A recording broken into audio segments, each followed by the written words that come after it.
Kim Domingo, magpapaalam na sa FPJ Batang Quiapo.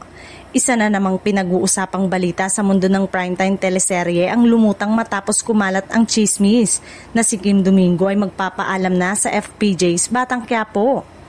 Si Kim, na kilalang kapuso star, ay naging usap-usapan ng mapasama siya sa bigating cast ng teleserye na pinangungunahan ni Coco Martin. Maraming manonood ang natuwa sa kanyang pagpasok dahil nagbigay ito ng panibagong kilig at tensyon sa kwento.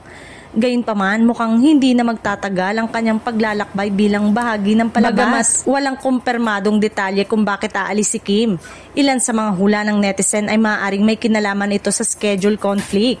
Dahil kilala si Kim na may mga proyekto ring ginagawa sa Gemini Network.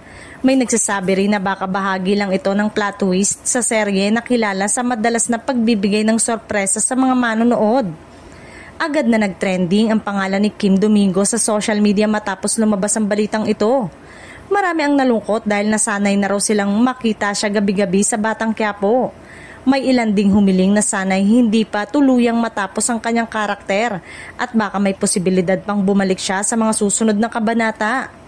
Hanggang ngayon, wala pang inilalabas na opisyal na statement si Kim Domingo o ang production ng Batang Quiapo tungkol sa kanyang pamamaalam. Ngunit gaya ng nakasanayan, laging inaabangan ng mga viewers ang bawat episode para makita kung paano tatapusin ang story arc ng kanyang karakter.